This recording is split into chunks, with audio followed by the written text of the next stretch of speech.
The North African conflict in the Second World War started in earnest in August 1940, when Marshal Graziano took an Italian army from Libya into British-held Egypt. He stopped at the seaside town of Sidi Barrani long enough for General Richard O'Connor to organise the British and Commonwealth forces and then push the Italians back into Libya. But then O'Connor's army was stripped of men and material to help in the doomed defence of Greece and Crete. O'Connor himself was captured. The Italians were reinforced by German troops with a new Axis commander, Erwin Rommel. In March 1941, Rommel attacked, taking his army deep into Egypt, where he ground to a halt. Both armies were exhausted and desperately short of supplies. The overall British commander, General Sir Claude Auchinleck, needed trucks to carry food and water, motorcycles for battlefield communications, spares to keep aircraft flying, airfield ground equipment, naval shells, rifles, railway engines to move supplies, and much, much more, all of which had to be loaded onto ships and convoyed to the Middle East. Thistlegorm was one such ship. Built by J.L. Thompson in Sunderland, she was 415 feet long and just under 5,000 tons, with 4 spacious holds. She was built for the Albin line, but this is actually Thistlemure, built to replace Thistlegorm after she was lost, but built in the same yard and very similar to her older sibling. In May 1941, Thistlegorm was loaded in the Clyde and sailed for Egypt. The Mediterranean was too hazardous for merchant shipping, so her convoy went the long way around, with a call in South Africa. The anti-aircraft cruiser HMS Carlisle met Thistlegorm's convoy at the bottom of the Red Sea and escorted the ships up to their allotted place in safe anchorage F, Sharm Alley, arriving late September 1941. By then, Crete had been invaded and German aircraft were based on the island, and on the evening of October the 5th, they took off to attack British shipping in the Red Sea. At 0150 hours, Heinrich Menger flew his Heinkel low at Thistlegorm, too low for Carlisle to use her guns for fear of hitting other ships. A bomb struck in number 3 hold, full of munitions, and blew Thistlegorm in two. The survivors were picked up by HMS Carlisle, and she was forgotten, just another wartime shipping loss. Her wreck was visited by Jacques Cousteau in 1955 and rediscovered by sports divers in the early 1990s. And she's now the most dived wreck in the world. Thistlegorm sits in 30 metres of water. Her forward section, from the bow to just behind the bridge, is upright and intact. The remains for afterholds are shattered, and the ultimate stern is intact but canted heavily to port. Your dive boat will moor bow to bow with the wreck, and your guides will put in lines from your bow and your stern.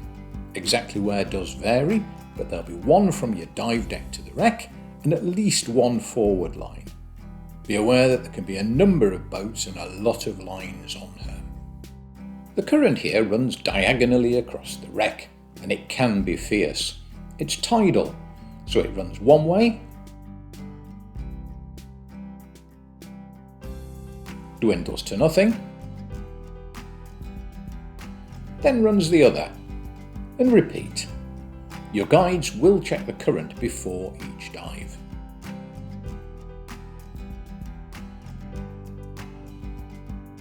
Stride in from the dive deck and follow the stern line down. Where you are depends on where your stern line is tied, but this is typical. It's above the back of the forward section. You're here. And the bow is this way. Those ribs are the underside of the aft deck, where it was peeled up and forward like a sardine can lid by the force of the explosion that sank her. Swim forward and you'll come to the rear of the bridge. and just ahead of the bridge is a coal tender. Thistlegorm carried 2 steam locomotives as deck cargo. The locos were either side of the ship above the after holds. The coal tenders are just ahead of the bridge, and the water tanks near the forecastle. The locos were blown off when she was bombed and lie in pieces on the seabed. Ahead of each coal tender is a small crane-like structure used to stream a mine-sweeping paravane either side of the ship, and then the water tenders. Then the forecastle. Current permitting, you can swim off the bow for a view of the wreck, and then come back to see the anchor winches.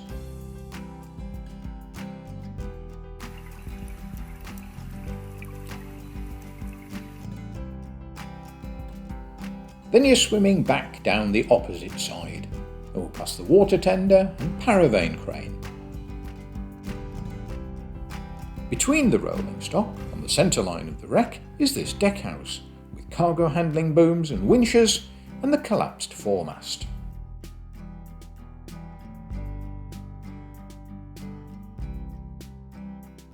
And you're back to the bridge. Keep swimming aft. This is the curled back deck with the remains of the funnel. And a little further on, the engine, and the bomb blast area before you reach the stern. Thistlegorm was a defensively equipped merchant vessel and fitted with a high-angle 12-pounder gun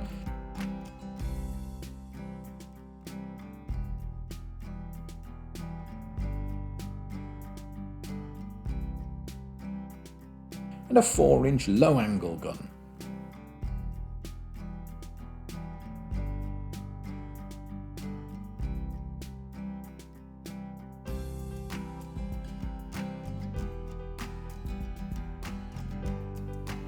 Swim around the stern to find the prop and rudder.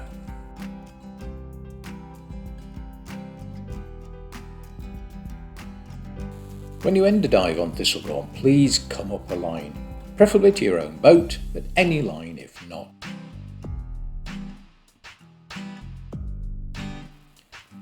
The simplest way into the forward holds is to descend to the wreck and swim in from above.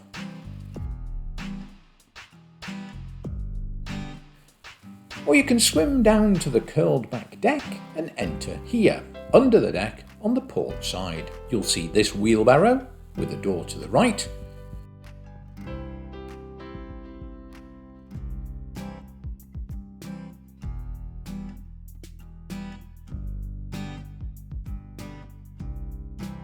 and we'll come out behind the bridge and over what may have been the coal hold.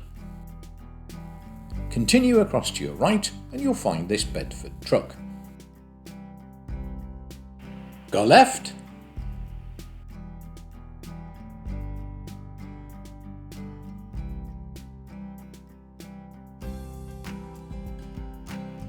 swim on and you'll emerge at the back right-hand corner of hold number 2 on the upper level. The holds are effectively big boxes with a shelf at mid-height and are crammed with too much to list everything, so here are just some highlights. Swim down to the back of the lower level of hold number 2 to see these trolley accumulators, trolley acts. They're starter batteries for aircraft. And these Fordson WOT3 lorries, loaded with Norton 16H motorcycles.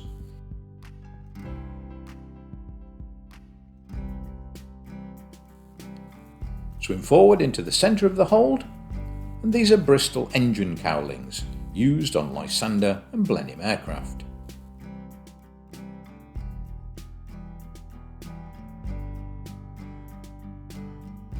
In front of the upper port level are these Lysander wings. And behind the wings are 2 RAF Pundit trailers, used to mark temporary airfields, very common in the Desert War.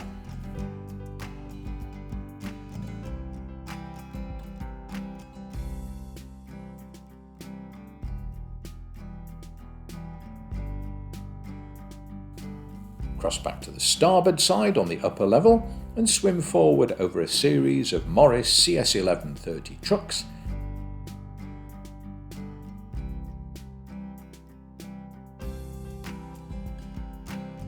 loaded with BSA M20 motorcycles.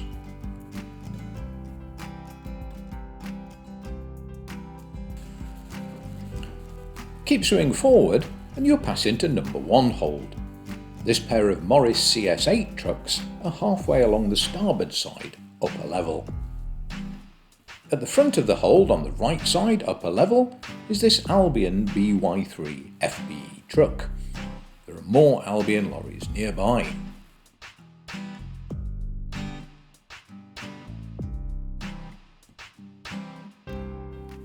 Cross to the rear of the hold and drop to the lower level and you'll find half a dozen Albion AM463 aircraft refuelling trucks.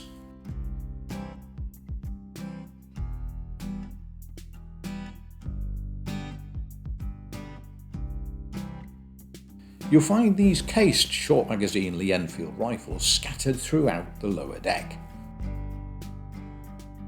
along with these as yet unidentified items, of which there are more than 60.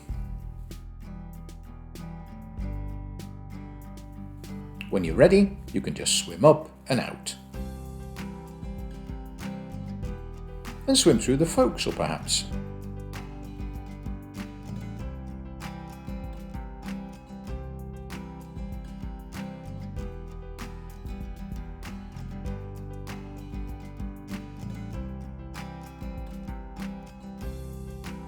Exiting between the anchor chains and convenient for your bow line.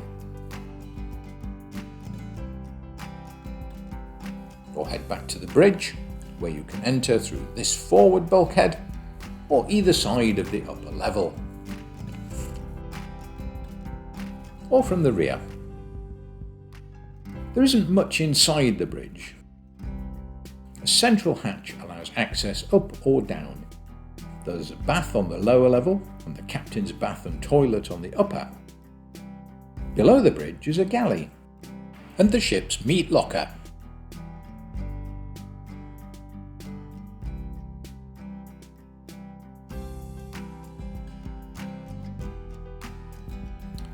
Leave the bridge, head aft, and you'll be by the peeled back deck, close to your aft line for your ascent.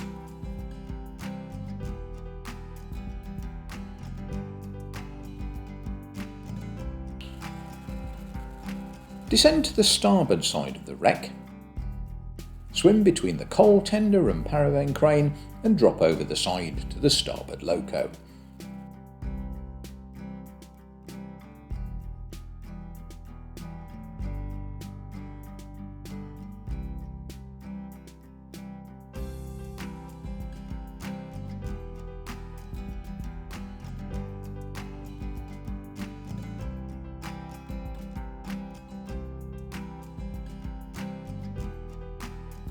Continue on the seabed toward the stern of the wreck and you'll find these Loco driving wheels.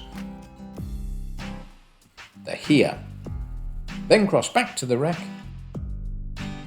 swim over where the stern is broken away and follow the port side wreckage forward to the port Loco. There's not much of either Loco left.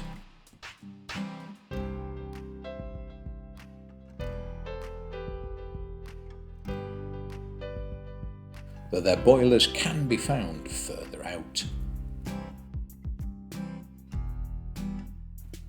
Cross back to the wreck, swim toward the stern, come a little shallower, and you'll see the edges of the aftermost hold, and piles of 4-inch shells. Enter here, and it's full of boxed 4-inch.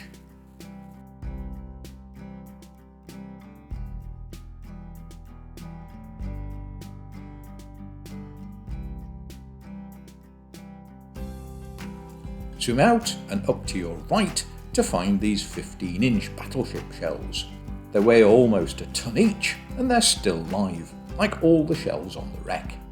Then finish your dive on the blast area, where you can find more munitions,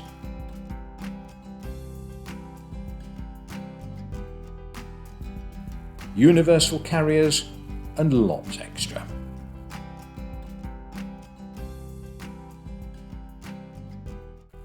And when you've seen all of that, you haven't seen even half of what Thistlegorm has to offer.